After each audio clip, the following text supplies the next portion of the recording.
এখানেই বলুন স্যার, ছাদে যাওয়ার কি দরকার? প্রমুখ দাঁতে দাঁত শক্ত করে জোরপূর্বক হেসে উত্তর দেয়। চলোই না। আমি ভাবছি সবাই মিলে আজ বিকেলে সাথে পিকনিকের আয়োজন করব। কথা শেষে সামনে তাকিয়ে সবাইকে উদ্দেশ্য করে উচ্চস্বরে বলল। কি বলিস সবাই? কেমন হবে সাথে ব্যবস্থা করলে? সবাই খুশিতে সম্মতি দিল। প্রমুখ কবিরের ভয়ার্ত মুখের দিকে নজর দিয়ে হাসল। এরপর ওর বাহু আলতো করে ধরে টেনে নিয়ে যেতে যেতে বলল। আজকের ওয়েদারটা অনেক সুইট, তাই না কবির? সাথে কখনো বৃষ্টি বিলাস করেছিস? জি স্যার, সপ্তাহখানিক আগেই বউয়ের জোড়াজড়িতে বৃষ্টিতে ভিজেছি স্যার।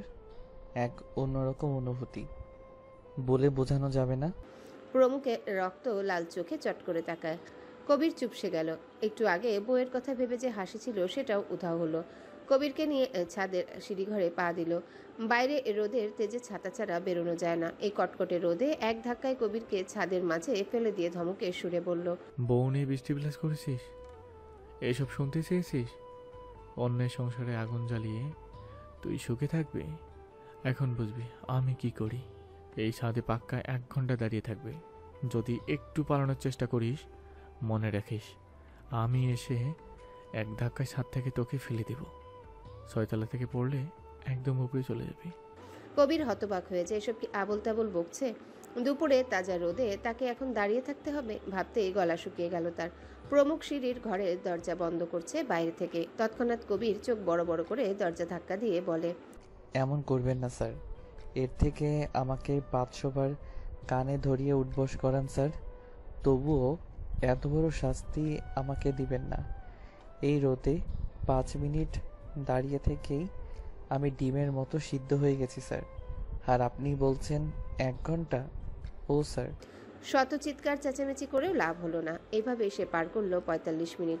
আরও 15 মিনিট বাকি ভেবে আত্মা ধক করে উঠল। আজ কবিরের এই পরিণতিতে বাকি সব সদস্যের আত্মায়ও পানি নেই। কি ভয়ানক ব্যাপার! কবিরের জন্য কষ্ট লাগলেও প্রমুখের আদেশে কেউ দরজা খুলতে সাহস পেল না। কবিরের পানি পিপাসা পেয়েছে। নিজের ভুলের জন্য তার ইচ্ছে করছে ছাদ থেকে লাফিয়ে মরে যেতে। অবশ্য মরে যাওয়ার আগে ফোনে লিখে যাবে এসবের জন্য প্রমুখ দায়ী। অল্প বয়সী স্বপ্নজয়ী পুরুষ কবিরকে বেঁচে থাকতে দিল না প্রমুখ চৌধুরী। মনে মনে ভেবেও নিল কবির এটাই লিখবে। দীর্ঘশ্বাস ফেলে শেষে নিজেই বিড়বিড় করল। নিষ্ঠুর স্যার, না জানি নিজের বউকে কত টর্চার করে। আহারে বেচারি! কবিরের সারা মুখ ঘেমে জবজব। শরীরের পরনে শার্ট প্যান্টও ভিজে গেছে। পাক্কা 2 ঘন্টা ধরে শাওয়ার নিয়ে বাইরে আসলো। অফিসেও 30 মিনিট এসির ভিতরে বসে থেকেও এই গরম এক বিন্দুও কমেনি। প্রমুখ কথা অনুযায়ী ঠিক 59 মিনিট পরেই দরজা খুলে দেয়। কবিরের অবস্থা তখন বেগাতিক। গরমে পানির পিপাসায় সে শরীরের বল ছেড়ে পড়েছিল মেঝেতে। প্রমুখ হতবিহ্বল। আজ কবিরকে এই অবস্থায় দেখে সে নিজেও থমকে গেল। ভেতরের সত্তা বলে উঠল, কবিরের কিছু হলে তুই দায়ী। তৎক্ষণাৎ চিৎকার করে দৌড়ে গিয়ে মাথা উঠিয়ে নিজের বুকের কাছে নিয়ে ডাকলো। কবির, ওঠ কবির। এতটা কষ্ট দিতে চাইনি। আমি তো ভেবেছিলাম তুই খুব স্ট্রং। প্রমুখের চিৎকারে সবাই ছাদে আসে। এভাবে দুজনকে দেখে তারা কবিরকে দ্রুত তুলল। লিফটের ভেতরে নিয়ে যেতে যেতে প্রমুখ ধমকের সুরে বলল। বদমাস, মজা করছিস আমার সাথে? এবার কিন্তু আরো কঠিন শাস্তি দেব। এরপর বাথরুমে নিয়ে সবাই তার শরীরে ইচ্ছে মতো পানি ঢাললো। জ্ঞান ফিরতেই তারা প্রমুখকে ডাকলো। ততক্ষণে কবিরকে পরানো হলো প্রমুখের এক্সট্রা শার্ট প্যান্ট, যা অফিসের বরাদ্দকৃত আলমারিতে রাখা থাকে। কবির এখন বেডে শুয়ে কোল্ড ড্রিঙ্কস খাচ্ছে। প্রমুখ তৎক্ষণাৎ তার সামনে গিয়ে অস্থির গলায় বলল। এখন কেমন লাগছে? সাদে কি বলি আহাম্মক? আসলে তুই আহাম্মক না তো খারাপ লাগছে এটা ফোন করে জানতে পারলি না? কবির এই প্রথম ভীষণ অবাক হলো। তার চোখে কৌতূহল। স্যার তাকে নিয়ে চিন্তা করছে, অস্থির হচ্ছে। ভাবতেই তার মনে শান্তির হাওয়া বইল। চমৎকার কণ্ঠে বলল। এসব করলে আপনার ভেতরেও যে চিন্তা, অস্থিরতা অনুভব হয়, এসব দেখতে পেতাম স্যার। আজ হঠাৎ এত তাড়াতাড়ি? কবির মুচকি হেসে শরবত খেলো। এরপর মারিয়াকে টেনে নিজের পাশে শুয়ে গালে চুমু খায়। চুলে হাত বুলিয়ে বলল। স্যারের চোখে আমার জন্য ভালোবাসা দেখেছি, এর আগে কখনোই এমন হয়নি। মারিয়া কপাল কুঁচকে তাকাতেই সমস্ত ঘটনা খুলে বলল কবির। এসব শুনে প্রথমে রেগে কেঁদে দিলেও পরক্ষণে নিজেকে সামলে মারিয়া বলল। সব পাগলই বিয়ের পর ঠিক হয়ে যায়। বইয়ের আদরে পৃথিবীর সবচেয়ে বড় গুণটাও কাবু হয়ে যায়। আর উনি তো ভালো মানুষ। মাঝে মাঝে শুধু একটু একটু মাথা গরম হয়, এই তো। তাই বলে কি সারা জীবনই এমন থাকবে? কবির মাথা নেড়েই বউকে জড়িয়ে ধরে ঘাড়ে মুখ গুজল। মারিয়া কবিরের মাথায় হাত দিয়ে ধাক্কা দিয়ে তিরিক্ষি মেজাজে বলল, আমার আইসক্রিম কোথায়? যাও বলছি নিয়ে এসো, নয়তো একটু আদর করতে দিব না। কথা শেষেই হনহন করে উঠে যেতে কবির মুখটা ভীষণ দুঃখী দুঃখী ভাব নিয়ে বলল, আবারও আইসক্রিম? আজ যাও বেঁচে ফিরেছি, এবার বোধহয় আর বাঁচার আশা নেই। কথা বলেই বালিশে মুখ গুজে বৃথা ঘুমানোর চেষ্টা করলো। বাইরে থেকে মারিয়া স্বামীর এসব কিছু লক্ষ্য করে ঠোঁট টিপে হেসে ওঠে। বেচারা, বউয়ের গায়ে ঘেঁষাঘেঁষি ছাড়া 1 সেকেন্ডও থাকতে পারে না। আজ 5 দিন হলো নিয়মিত সিরাত ভার্সিটি যাচ্ছে। সায়রা যেদিনের মতোই ওই দিন প্রিন্সিপালের কাছে নালিশ করে। সিরাতকে এতদিন পর দেখে প্রিন্সিপালও খুশি হয়, সেই সাথে রেগেও যায় সায়রার কথা। তৎক্ষণাৎ ক্লাসরুমে গিয়ে সবাইকে শাসিয়ে জরুরি তলবে গার্ডিয়ান ডেকে আনতে বলে। স্যারের ভয়ে অনেকে কান্নাকাটি করেও শেষ রেহাই পায়নি। সবার গার্ডিয়ানকে স্যার জোরালোভাবে বলেছে ভার্সিটিতে কোনো স্টুডেন্টের সাথে এরকম বেয়াদবি আরেকবার ভুলেও করলে তিনি তৎক্ষণাৎ বহিষ্কার করবে। ভয়ে তারপর থেকে সিরাতকে নিয়ে কেউ সমালোচনা তো দূর, আগ বাড়িয়ে কথাও বলেনি। এতে সিরাত খুশি হয়ে সায়রাকে জড়িয়ে ধরে, তার সাহসের বাহবা দেয়। প্রতিদিন দুজনের মনোযোগ দিয়ে ক্লাস করে।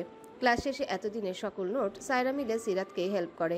আর মাত্র কিছুদিন পরেই ইনকোর্স। দিনকার মতো প্রমুখের রেখে যাওয়া বিশ্বস্ত ড্রাইভার আহাদ সিরাতকে নিয়ে আসে। ঠিক সময় আবার ভার্সিটিতে দিয়েও যায়। সকাল সকাল সিরাত রেডি হচ্ছে ভার্সিটি যাওয়ার জন্য। সায়রা আর আবরানের ভালোবাসার আজ 3 বছর পূর্ণ হবে। এজন্য সায়রা কালকে পই পই করে সিরাতকে বলেছে সেজেগুজে আসতে। সিরাতও মুচকি হেসে রাজি হয়। কতদিন মুক্ত পাখির মতো ঘোরাঘুরি করা হয় না, খালি আকাশের নিচে জোরে শ্বাস নেওয়া হয় না। সায়রা একটা রেস্টুরেন্টে বুকিং দিয়েছে, কারণ প্রতিবার আবরান সায়রার আগে সারপ্রাইজ দিয়ে ফেলে। এই নিয়ে কম ঝগড়া হয়নি। কেন সবসময় আবরানই সারপ্রাইজ দিবে? তারও তো ইচ্ছে করে বয়ফ্রেন্ডকে সারপ্রাইজ দিতে। তাই আজ আগে থেকে সব আয়োজন করে রেখেছে সিরাত। যাওয়ার পরই তারা সেখানে যাবে। আজকাল সিরাত নিজেকে স্বাভাবিক রাখে। সায়রার কথা মতো সে ভালো কিছু খুঁজে চলেছে প্রমুখের মাঝে, কিন্তু তার পড়াশোনার চাপ, প্রমুখের ব্যস্ততায় কিছুই হয়ে উঠছে না। সিরাত কানের দুল পড়ছিল, ঠিক সেই সময় প্রমুখ ব্রেকফাস্ট করে রুমে আসে। সিরাত একবার পেছনে তাকিয়ে গম্ভীর কণ্ঠে বলল, আপনি কথা দিয়ে কথা রাখেননি। বলেছিলেন অতীতের কিছু ঘটনা আমাকে বলবেন, কিন্তু বললেন না, কিন্তু বলছেন না, বরং এড়িয়ে চলছেন। আমাকে এতটাই অবিশ্বাস করেন? প্রমুখের তৎক্ষণাৎ মনে পড়ে যায় সিরাতকে বলা হয়নি। দীর্ঘশ্বাস ফেলে হঠাৎ, সামনে তাকাতে তার চোখ বড় বড় হয়ে যায়। এরকম সাজে কখনোই সিরাতকে দেখেনি। কি সুন্দর স্নিগ্ধ মুখ, চোখে কাজল, ঠোঁটে লিপস্টিক, কালো চুলগুলো ছেড়ে দেওয়া, গায়ে মেরুন রঙের থ্রি-পিস। তৎক্ষণাৎ মন তার ছটফট করতে থাকলো একটু জড়িয়ে ধরার আশায়। ওই সাজে একজন নারীকে এতই অপূর্ব লাগে। হঠাৎ তার গরম লাগা শুরু করলো, কেমন অস্থির অস্থির লাগছে। বুক ধরফর করতেই শ্বাস হলো ঘন। সে না পেরে গায়ের টি শার্ট একটানে খুলতে সিরাত চোখ বড় বড় করে লজ্জায় পেছনে ঘুরে উচ্চস্বরে বলল, এই রুমে শুধু আপনিই থাকেন না, আর একজন মানুষও থাকে। ভেবে চিনতে কাজ করতে পারেন না? প্রমুখ ভ্রু কিঞ্চিত করে নিজের দিকে তাকালো। এর আগেও তো কয়েকবার উদাম গায়ে সিরাতের সামনে কত ঘুরেছে। কই তখন তো সিরাত এভাবে লজ্জা পায়নি। তবে কি সে ভালোভাবে লক্ষ্য করেনি? মুহূর্তেই অধর বাঁকিয়ে হেসে আস্তে আস্তে এগিয়ে গেল সিরাতের পেছনে। তার শক্তপোক্ত হাত দ্বারা পেছন থেকে জড়িয়ে ধরল। আকস্মিক কাণ্ডে সিরাত হকচকিয়ে যায়। প্রমুখের হাত তার মেয়েধীন পেটে ঘোরাঘুরি করছে। সিরাত এমন ঘটনায় ভয়ে নিজের 2 হাত বাড়িয়ে প্রমুখের হাতের উপর রাখলো। ধরা গলায় বলল, কি করছেন এসব? আমার ভার্সিটি যেতে দেরি হয়ে যাবে। প্রমুখ সিরাতের ঘাড়ে থুতনি ঠেকিয়ে ফিসফিস কণ্ঠে বলল, আমাকে উদাম গায়ে দেখে তুমি চোখ ফিরালে কেন? নাও, এবার তোমার শাস্তি। সামনে ফিরে 10 মিনিট এক দৃষ্টিতে আমার দিকে তাকিয়ে থাকবে। খবরদার, অমত করলে এভাবে জড়িয়ে ধরে থাকবো। এবার বলো কোনটা করবে? সিরাত হালকা ঢোক গিলল। এই খাটাস ব্যাটা বলে কি? 2টার একটাও সে করতে পারবে না। এদিকে সায়রা সময় মতো যেতে বলেছে। এখন এসব ঢঙে সায় দিলে আরও দেরি হয়ে যাবে। সে প্রমুখের হাতে চিমটি কেটে বলল, একটাও হবে না, ছাড়ুন বলছি, যেতে দিন। আজকের মতো প্রতিদিন একটু সাজুগুজু করতে পারো। তোমার মায়াবী চোখ, স্নিগ্ধ রূপ আজ অপসরীকেও হার মানাচ্ছে। সিরাত লজ্জায় ঠোঁট কামড়ে ছটফট করলো প্রমুখের হাত থেকে রক্ষা পেতে। এদিকে প্রমুখও নাছরবান্দা, কোনোভাবেই আজ ছাড়বে না। মুখে লাগামহীন কথার ভাঁজে সিরাতকে লজ্জা দিচ্ছে। সাথে প্রমুখ ইচ্ছে করে আজ বদমাইশি করছে। এই শক্ত করে জড়িয়ে ধরছে, নয়তো ঘাড়ে ঠোঁট চুয়াচ্ছে। এসবে সিরাত বারবার শিওরে ওঠে। প্রমুখ এবার তার গলায় গাঢ় চুম্বন করতে সিরাত নিঃশ্বাস বন্ধ করে নেয়। সে পারছে না এত গভীর স্পর্শ। ঘন ঘন শ্বাস ফেলে মুখ দিয়ে অস্পষ্ট শব্দ করছে। প্রমুখ বুঝলো সিরাতের অবস্থা। এভাবে কাবু করতে পেরে তার বেশ মজা লাগলো। কোনোভাবেই ইচ্ছে হচ্ছে না ছেড়ে দিতে, কিন্তু সিরাতের ভার্সিটি যেতে হবে। অতঃপর এক ঝটকায় সিরাতকে সামনের দিকে ঘুরিয়ে আনলো। সিরাতের চোখ বন্ধ। প্রমুখ সেই বন্ধ চোখের দিকে তাকিয়ে ঘোর লাগা কণ্ঠে বলল, চোখ খোলো সিরাত, লুক অ্যাট মি বেবি। সিরাতের দম বন্ধ হয়ে আসায় চোখ খোলার ইচ্ছা মরেই গেছে। নড়াচড়া বন্ধ করে দিয়েছে আগে। শত চেষ্টা করেও চোখ খুলতে পারছে না। সমস্ত লজ্জারা তাকে চারিপাশ থেকে ঘিরে ধরেছে। ঘন ঘন শ্বাস উপচে পড়ছে প্রমুখের মুখে। এই কেমন অনুভূতি? প্রমুখ হঠাৎ তার মুখে ছড়িয়ে থাকা চুলগুলো খুব যত্নে কানের পেছনে গুজে দিয়ে বলল, যদি চোখ খোলো তাহলে সব বলবো, তোমাকে ছেড়েও দিব। সিরাত তৎক্ষণাৎ করুণ চোখে তাকায় তার দিকে। প্রমুখের নজর সিরাতের লাল হয়ে যাওয়া মুখের দিকে। সিরাত খুব কষ্টে বলল, আপনার কোনো কাহিনী বলতে হবে না, আপনি আমায় যেতে দিন। সিরাত, আমার স্পর্শ কি তোমার খুব খারাপ লাগে? একটু সহজ আর ট্রাই করছো না কেন? সিরাত ঘন ঘন শ্বাস ফেলে উত্তর দিল, করছি, তবে সময় লাগবে। আপনি আমায় জোর করবেন না কোনো কিছু নিয়ে, নয়তো হিতে বিপরীত হয়ে যাবে। প্রমুখ মৃদু হেসে হাতের বাঁধন আলগা করতে সিরাত নিজেকে ছাড়িয়ে এক প্রকার দৌড়ে পালিয়ে যায়। সিরাত কিভাবে বুঝাবে? এভাবে স্পর্শ করায় তার দেহ শিউরে ওঠে। কি ভয়ঙ্কর সেই স্পর্শ! লোকটা কি দিন দিন তাকে অ্যাটাক ফ্যাটাক করে মেরে ফেলার ধান্দা করেছে? স্যার, আজ আপনার শ্বশুরবাড়ি যাবেন না? রায়হানের কথার পিঠে প্রমুখ মাথা দুপাশে নাড়িয়ে বলল, না, শাশুড়ি আমার কোনো কিছুতে কষ্ট হচ্ছে না তো? সবকিছু ঠিকঠাক আছে রায়হান? জি, বাজার করে দিয়ে এসেছি কাল। তাছাড়া যে কাজের মেয়ে রেখে দিয়েছিলেন সেও প্রতিদিন সকালে এসে দুপুর পর্যন্ত সব কাজ কমপ্লিট করে যায়। প্রমুখ সন্তুষ্ট হয়ে প্রশ্ন করল, বাড়িওয়ালার ওই টমেটোর মতো বউ, তারপরও কখনো ঝগড়া লেগেছে? রায়হান হেসে উত্তর দেয়, ওই সাহস আছে? সেই যে পালিয়েছে আর আন্টির রুমের দিকে উকিও দেয়নি। টাকা পাচ্ছে, উকি দেওয়ার প্রয়োজন হচ্ছে না। হ্যাঁ, তবে ফ্ল্যাটে কাজের জন্য কাউকে সেখানে নজর রাখার জন্য রাখতে পারছি না। আশা করি উনি মানিয়ে নেবে। 2 দিন পর পর তুই অথবা কবি দেখতে যাবি, তাহলেই হবে। ফ্ল্যাটের কাজ গোছানো যাক, তারপর না হয় আবার গার্ড রাখবো। রায়হান জি বলেই চুপ রইল। প্রমুখ দীর্ঘশ্বাস ফেলে নিজের জন্য বরাদ্দকৃত চেয়ারে মাথা এলিয়ে রাখলো। চোখ বন্ধ করে ভাবলো সকালের ঘটনা। ঠিক তখনই কবির বেশ দৌড়ের উপর এসে দাঁড়ালো প্রমুখের সামনে। 2 হাত হাঁটুতে রেখে হাঁপাতে হাঁপাতে বলল, সরি স্যার, আসতে দেরি করে ফেলেছি। প্রমুখ চট করে তাকায় কবিরের দিকে। এই বলদ এভাবে দৌড়ে কোথা থেকে আসলো? প্রমুখ গম্ভীর কণ্ঠে বলল, এখন শরীর কেমন? আলহামদুলিল্লাহ ভালো স্যার। ভাবতেই পারিনি এতদিন ছুটি দিবেন। অনেক ধন্যবাদ স্যার। এই ছুটিতে অবশ্য সুযোগের সদ্ব্যবহার করেছি। কবির পাশের চেয়ারে বসে বেশ খুশি মনে বলল। প্রমুখ ভ্রু কুচকায়। এ আহাম্মক আবার কি করেছে? বেচারার অবস্থা অনেক বেশি খারাপ ছিল বলে কয়দিন ছুটি দিয়েছিল, এই তো। প্রমুখ আগের থেকেও বেশি গম্ভীর কণ্ঠে বলল, তা কি সৎ কাজ করে ফেলেছেন আপনি, আমাকে বলা যাবে? কবির গলা খাকারি দিয়ে লজ্জা মিশ্রিত কণ্ঠে জবাব দেয়, ছুটিও কাটিয়েছি, বউয়ের সাথে প্রি হানিমুনও হয়েছে স্যার। মেয়েটা এই কয়দিন একটু দূরে দূরে থাকতে দেয়নি। সব সময় তার আদরে যত্নে আমাকে আরও সুস্থ করে দিয়েছে। এবার সব কাজ দৌড়ের উপর করব স্যার। এর জন্য আপনাকে অনেক ধন্যবাদ। বউটাও ভীষণ খুশি হয়েছে। এবার বুঝলেন, 1 ডিলে 2 পাখি, সেবাও হলো হানিমুনও হলো। কথা শেষেই লজ্জায় মুচকি মুচকি হাসতে থাকলো কবির। রায়হান ছিল পাশে, সেও ফিক করে হেসে উঠতে প্রমুখ তার দিকে নজর দিয়ে চোখ রাঙায়। মুহূর্তে রায়হান ভয়ে চুপসে গিয়ে জোরপূর্বক হাসলো। আস্তে আস্তে বেরিয়ে গেল বাইরে। প্রমুখ দাঁতে দাঁত শক্ত করে তাকিয়ে রইল কবিরের দিকে। কবির এখনো মাথা নিচু করে লজ্জায় চুপ করে বসে আছে। প্রমুখ হঠাৎ কবিরের কাঁধে হালকা চাপড় দিয়ে হেসে হেসে বলল, আমার ভাই, তুমি তো এক অসাধারণ কাজ করে ফেলেছো। তা আর কি কি করেছো বলো তো শুনি। আর কিছু না স্যার। একটি মেয়ে কী চায়? শুধু স্বামীর আদর, যত্ন, এসবই চাই। আমি তাই দিচ্ছি। প্রমুখ ভ্রু কুচকে ফট করে বলল, যত্ন কিভাবে করে? যেমন তার মাথা ব্যথা অথবা জ্বর হলে আপনি জলপট্টি দিলেন। বউয়ের যে কোনো অসুস্থতায় সেবা করা স্বামীর দায়িত্ব। বাসায় যাওয়ার সময় তার প্রিয় ফুল নিতে পারে। খেতে না চাইলে আদর করে খাইয়ে দিলেন। কখনো চুড়ি কিনে নিজে পরিয়ে দিলেন। মাঝে মাঝে বিকেলবেলা ঘুরতে নিয়ে যাবেন কোনো এক লেকের পাড়ে। ও হ্যাঁ, অবশ্যই আপনার এসব গাড়ি বাদ দিয়ে, কারণ রিকশায় যে আনন্দ অনুভব করা যায় সেটা এই বড় গাড়িতে হয় না।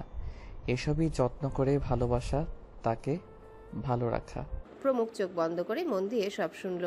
আসলে এসব ছোটখাটো বিষয়ে মেয়েরা খুশি হয়। কই, সে তো কখনো ভাবেনি। না, নিশ্চিত কবির তাকে মিথ্যা বলছে। তাই হঠাৎ রাগ দেখিয়ে বলল, বাজে বকবি না কবির। একটি স্ত্রী তার স্বামীর কাছে সময় চায়, রাতে সময় দিতে পারলেই আর কিছু চাওয়া পাওয়া থাকে না। কবির কপাল কুঁচকে হতবিহ্বল হয়ে গেল। স্যার কি বুঝেও না কিভাবে খেয়াল রাখতে হয়? এমন চাপা স্বভাবের কেন? ভিতরের কোনো কথাই খোলা বইয়ের মতো কাউকে শেয়ার করতে চায় না। ফুস করে দীর্ঘশ্বাস ফেলে মনে মনে বলল, স্যার, ভুল জানেন আপনি, কিন্তু আপনার মতো চাপা স্বভাবের ছেলেরাই ভীষণ রকমভাবে ভালোবাসে, কারো মায়ায় বন্দী হয়, যেখান থেকে মৃত্যুর আগ পর্যন্ত রেহাই নেই। ভেতরে যে নরম মন আছে এটাই তারা প্রকাশ করতে নারাজ। ভাঙবে তবুও মচকাবে না। হয়তো আপনি এখনো সিরাতকে কখনো একটি ফুলও গিফট করেননি, অথবা আদর করে কপালে একটি টিপও পরিয়ে দেয়নি। লোকটা কবে বুঝবে ভালোবাসা কি, চাহিদা আর ভালোবাসা কি এক? এই যে আকাশ পাতাল তফাৎ। কবিরকে চুপ থাকতে দেখে প্রমুখ দিল এক ধমক। অমনি মুখ ফসকে কবির বলল, আগে প্রতিদিন রাতে সব মেয়ের সাথে আপনার চাহিদার সম্পর্ক ছিল, কিন্তু ভাবি তার সাথে আপনার হালাল সম্পর্ক, ভালোবাসার আত্মার সম্পর্ক। বিয়ে করেছেন, ওই মেয়েদের সাথে ভাবিকে কখনো এক করবেন না। আপনার কষ্ট মানেই ভাবির কষ্ট, আবার তার খুশি মানেই আপনার খুশি। তবেই তো গড়ে উঠবে সংসার। সে একান্তই আপনার, তাই তাকে অন্যভাবে যত্নে ট্রিট করবেন। দেখবেন মেয়েটি তখন আপনাকে ছাড়া কিছুই বুঝবে না। কবির একদমে কথা বলে আবারও চমৎকার সুরে বলল, আজ যাওয়ার সময় অবশ্যই আপনি ভাবির জন্য একগুচ্ছ লাল গোলাপ নিয়ে যাবেন। ট্রাস্ট মি স্যার, আমি যখন মারিয়াকে একটি গোলাপ দেই ও খুশিতে কান্না করে, আমাকে জড়িয়ে ধরে লজ্জায় নুয়ে পড়ে স্যার। প্রমুখ থতমত খেল কবিরের কথায়। কে কিনবে গোলাপ? সম্ভব নয়, কোনোভাবেই নিব্বাদের মতো ঢং করতে পারবে না সে। সিরাত তার বউ, এই তো অনেক, কিন্তু খাইয়ে দেওয়া, টিপ পরিয়ে দেওয়া এসব তার ব্যক্তিত্বের সাথে যায় না। একবারে আত্মসম্মানে গিয়ে লাগবে। তবে কবিরের শেষ কথায় কপালে ভাঁজ ফেলে বলল, আরে কান্না করে কেন? কবির কপালে অনবরত থাপড়িয়ে হতাশ গলায় বলল, খুশিতে স্যার। আমার ভালোবাসায় মুগ্ধ হয়ে থাক বাদ দিন। একজনের ভালোবাসার ধরন এক এক রকম, হয়তো আপনারও ভিন্ন। ভাবি হয়তো আপনার ভিন্ন ভালোবাসাতেই মুগ্ধ। মুখ ভাবনায় পড়ল। আসলে কি শুধু রাতে একসাথে ঘুমানো, একজন আরেকজনের মাঝে মিশে যাওয়াই ভালোবাসা, ছোঁয়াছুঁই ভালোবাসা? তবে কবির যে বলল ভালোবাসার ধরন অনেক রকম, কে শিখাবে তাকে ভালোবাসা? কখনো কি এসে কাউকে ভালোবেসে বুঝতে পারবে? কিন্তু আজকাল সিরাতকে দেখলে মন খুশি হয়, তার পাশে থাকলে ভালো লাগে। অথচ আগে যে কোনো মেয়ে দেখলেই ঘৃণা আসতো। না জানি কোন কোন মেয়ে অন্যের সাথে বেড শেয়ার করে। এসব ভেবেই এটাও ভাবলো সিরাতকে আজ সে ঘোরাতে নিয়ে যাবে, বায়না করবে তার সামনে বসে থাকার জন্য। এ আবার কষ্টের কি? জামাইয়ের সামনে বসে থাকতেও পারবে না, তবে স্বামীর ঘরে থাকছে কেন? চলে গেলেই তো পারে। তাকে তো কখনো প্রমুখ জোর করেনি। অথচ সিরাত যখন আজ সকালে সময় চাইলো, খুব সুন্দরভাবে মেনে নিয়েছে সে। তবুও সহজ হোক, তাকে সঙ্গ দেওয়ার জন্য হলেও সহজ হোক, এতটুকুই প্রমুখের চাওয়া। ওইসব ভালোবাসা টালোবাসা না হলেও হবে। প্রমুখ চেয়ার থেকে উঠে কবিরের কলার ধরে টেনে নিয়ে গেল বাইরে। হাস্যোত্তক সুরে বলল, কি জন্য বলছিলি যা কাজ দেব সব দূরের উপর করবি? এবার চল নতুন ফ্ল্যাটের কাজের ওখানে, আমি বসে থাকবো। তুই আজ সবার জন্য দুপুরে রান্না করবি। অবশ্যই নিচে যে ফাঁকা জায়গা আছে সেখানে। কবির হঠাৎ ভয়ে চুপসে যায়, দুঃখী কণ্ঠে বলল, স্যার, আবার এই অসহায়কে আপনি কষ্ট দিচ্ছেন? তার থেকে 200 বস্তা সিমেন্ট টানতে বলুন, তবুও রাজি আছি, কিন্তু এই রোদে ঘেমে ঘেমে রান্না করতে পারবো না। পারবি? আজ চারপাশে সবাই থাকবে, আমাদের সবার প্রিয় কবির আজ রান্না করবে। আপনি আমার উপর প্রতিশোধ নিচ্ছেন? ভাবির সাথে ঝগড়া হয় আর শাস্তি পেতে হয় আমার। আপনি চাইলেই রেস্টুরেন্ট থেকে খাবার অর্ডার দিতে পারেন। ততক্ষণে প্রমুখ তাকে নিয়ে গাড়িতে উঠে বসেছে। প্রমুখ চোখ রাঙানি দিতে কবির চুপ হয়ে যায়। জানালার বাইরে মুখ দিয়ে মনে মনে হাজারটা গালি দিল প্রমুখকে। সে খুব ভালো করে জানে শুধু শুধু তাকে খাটানো। বাবুর্চির কি অভাব পড়েছে? তবুও কবিরকে বলল, তাই কবির দাঁতে দাঁত শক্ত করে বিড়বিড় করে, শালা, অযথা পরিশ্রম করানোর ধান্দা। কি এমন পাপ করেছিল এই লোকের সাথে দেখা হলো? তাছাড়া রাস্তায় রাস্তায় ভিক্ষা করলেও খুব শান্তিতে থাকতো। শালা, আমাকে ধমকের উপর না রাখলে পেটের ভাত হজম হয় না। দোয়া করি তোর বউ রেগে মাথা ঠাটিয়ে দিক। আদর করতে গেলেই বিয়ের দিনের মতো ছুরি হাতে নিয়ে তোর গলা বরাবর ধরুক। সিরাত ভার্সিটির সামনে নামতেই দূর থেকে হাত নাড়িয়ে সায়রা ডেকে ওঠে, সিরাত, এদিকে আমি, চলে আয়। সিরাত ভালো করে লক্ষ্য করলো, দেখলো পাশের রাস্তাতে সায়রা শাড়ি পরে দাঁড়ানো। দুজনের স্পেশাল দিনে ফর্সা গায়ে লাল টকটকে শাড়ি পরেছে সায়রা, সেজেছে হালকা। সিরাত দেখে চোখ সরাতে পারল না। আবরান কিভাবে পারবে? মনে হয় এসেই টাল খেয়ে পড়ে যাবে। মনে মনে হেসে সিরাত দ্রুত সেখানে গিয়ে বলল, সরি, একটু দেরি হয়ে গেল। কথা শেষেই সায়রা থুতনি ধরে আহ্লাদি কণ্ঠে বলল, ইস, বেবি কি প্রিটি লাগছে তোকে, একদম নতুন বউ। আবরান ভাই তো আজ চোখেই সরাতে পারবে না, মাথা ঘুরে পড়ে যাবে। সায়রা লজ্জায় মৃদু থাপ্পড় মারে সিরাতের বাহুতে। সিরাতর কাণ্ডে খিলখিল করে হাসে। সায়রা মেকি রাগ দেখিয়ে কথা ঘুরিয়ে বলল, কখন থেকে অপেক্ষা করছিলাম। শোন, জলদি চল, রেস্টুরেন্টে গিয়ে চেক করতে হবে ওরা সব ঠিকঠাক আছে কিনা। তিনটাই যে পরিমাণে বলদ, না জানি পারফেক্ট ভাবে কিছু করতে পারছে কিনা। আবরান আর মাত্র 15 মিনিটের ভেতরে চলে আসবে। সিরাত মাথা নাড়িয়ে সায়রার সাথে একটা রিকশায় উঠল। সাধারণত সায়রার খালাতো 2 ভাই আর একটা বোন ওরাই সকাল থেকে রেস্টুরেন্টে আয়োজন করেছে।